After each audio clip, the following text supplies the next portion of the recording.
Bismillahirrahmanirrahim. Assalamualaikum warahmatullahi wabarakatuh. Alhamdulillahirabbil alamin. Allahumma shalli ala sayyidina Muhammad wa ala ali sayyidina Muhammad. Teman-teman yang dirahmati Allah, Masya Allah, tadi kita lihat sedikit tayangan tentang bagaimana pemuda penerus bangsa kita ini. Tentu perasaan yang kami rasakan ketika pertama kali melihatnya adalah miris dan juga muncul pertanyaan. Cita-cita kita menuju bangsa yang makin maju, makin besar, agama ini juga semakin berdaya nantinya.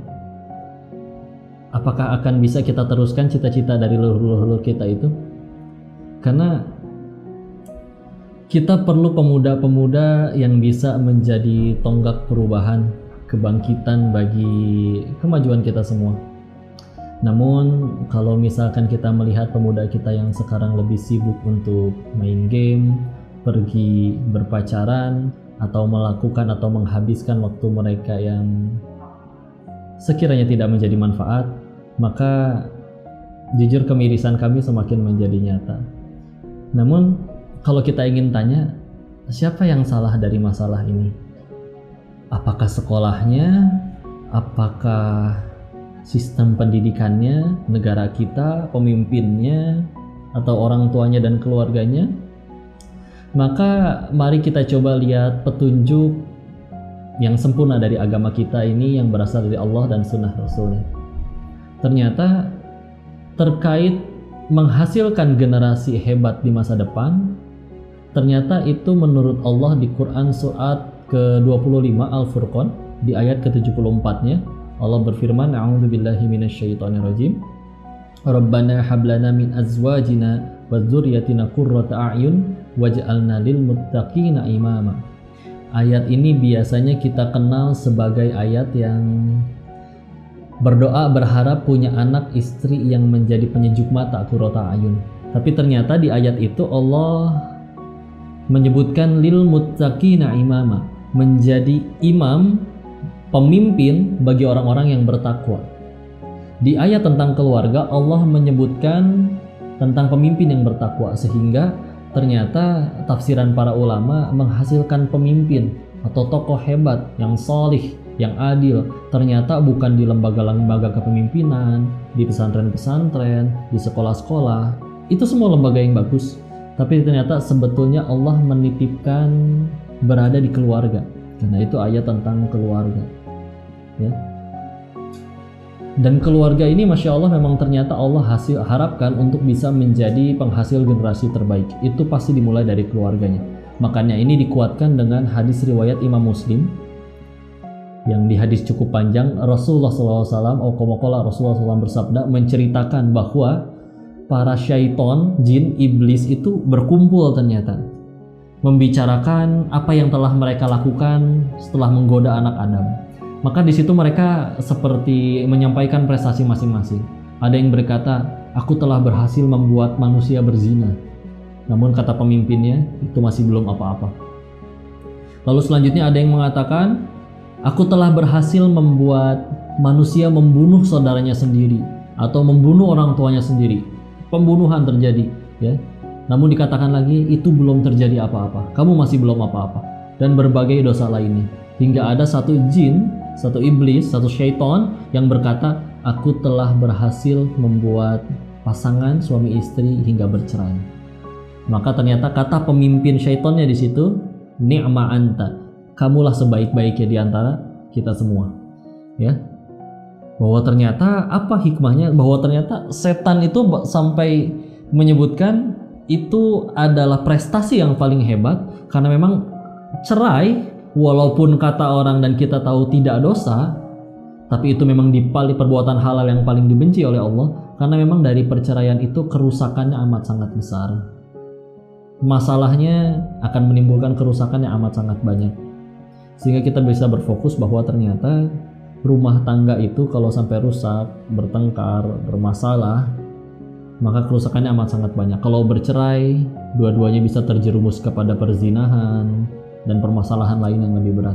Dan kalau ada masalah terus saja, kita tahu sampai ada satu jin khusus, syaitan khusus, setan dasim namanya, yang kerjaannya itu fokusnya untuk mengganggu rumah tangga.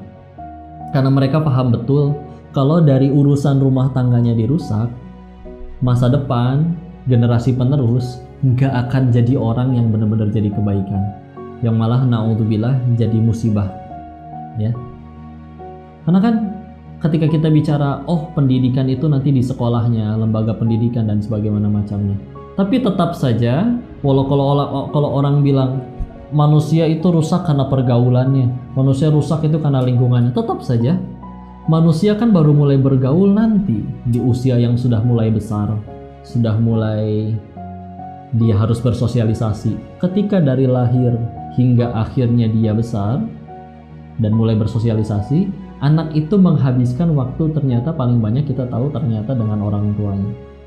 Dan dengan orang tua, anak itu dia mengambil berbagai macam hal, direkam, ditiru oleh dirinya, ya. Karena memang ternyata dari umur masih bayi hingga akhirnya mulai bersosialisasi, yang paling mereka lakukan adalah belajar dengan cara meniru.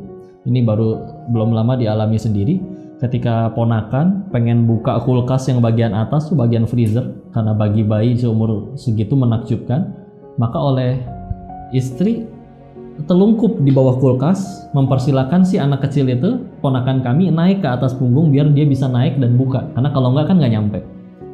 Tapi apa yang dilakukan oleh ponakan kami yang masih umur 1 tahun, malah ikut telungkup, sujud.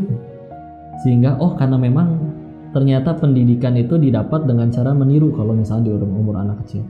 Maka ini yang jadi masalah, ketika ternyata agama mempercayakan masa depan generasi itu di keluarga, masalahnya anak itu akan mempelajari melihat dari apa yang dilihat dari orang tuanya. Kita mungkin nggak ngajarin atau ngucap yang buruk-buruk, tapi kalau ternyata azan berkumandang orang tuanya berkata, udah azan lagi, waktunya sholat lagi, atau ngelihat orang tuanya lebih semangat nonton tontonan yang tidak bermanfaat daripada misal pergi ngaji, mendengarkan kajian, mendengarkan sesuatu yang bermanfaat bagi dunia dan akhiratnya, anak akan ngelihat bahwa agama itu sesuatu yang menjemukan, males, gak enak, dan sebagaimana macamnya. Sedangkan bagaimana mungkin kita menjadi besar, maju, bermanfaat kalau tidak menggunakan petunjuk dari pencipta kita atau mengikuti contoh-contoh dari manusia tersukses sepanjang zaman, yaitu Rasulullah Muhammad SAW. Maka ini yang menjadi pikiran kita seharusnya, yang sudah berumah tangga, yang masih di awal-awal, ketahuilah jangan sampai kita nikah itu hanya karena alasan aku sudah tidak sanggup menahan syahwat lagi, aku kayaknya gak tahan sendirian lagi, kayaknya dia cantik dan dia suka sama aku, lalu menikah begitu saja, dan hasilnya nanti gimana entar. Padahal di dalam rumah tangga itu Allah menitipkan amanah yang luar biasa, yaitu mendidik generasi. Sedangkan orang pengen belajar bahasa Inggris aja, dia sampai rela keluar uang banyak, habis waktunya untuk ikut kursus tersebut, padahal tujuannya kadang belum tentu jadi kebaikan. Pernah ketemu seorang pemuda yang dia kursus bahasa Inggris, keluar uang banyak, merelakan waktu luangnya untuk bisa belajar bahasa Inggris dengan tujuan hanya karena dia pengen punya pacar orang bule katanya. Belajar sesuatu untuk pergi, yang kita tahu pacaran itu dilarang dalam agama kita Islam, Masya Allah. Maka kalau untuk sesuatu yang jatuhnya dunia saja ternyata kita rela melakukan segala macam hal, keluar uang, keluar waktu, maka apa kabar dengan yang bisa menentukan dunia kita, mulianya kita, dunia dan akhiratnya, itu dari pelajaran-pelajaran yang harus kita ilmui. Maka ini yang harus jadi pertanyaan kita. Yuk, agama ternyata menitipkan pendidikan generasi menjadi baik, ternyata itu ada di pernikahan, ada di rumah tangga. Makanya tadi ayatnya, ayat tentang menjadi muttaqina imama, imam bagi orang yang bertakwa, itu ada di rumah tangga. Lalu kalau kita misal ternyata nikah asal-asalan, gimana nanti, nanti gimana nasib dan takdir aja, kita tidak ilmui, sedangkan itu betul-betul butuh ilmu, masak aja perlu ilmu, belajar bahasa Inggris aja perlu ilmu, dan kita tidak pakai ilmu di dalam itu, maka betapa sedih hati ini kalau misalkan melihat generasi yang terhasilkan adalah generasi yang malah sibuk menghabiskan waktunya dengan kesia-siaan, atau malah na'udzubillah terbiasa untuk perbuatan yang Allah tidak suka.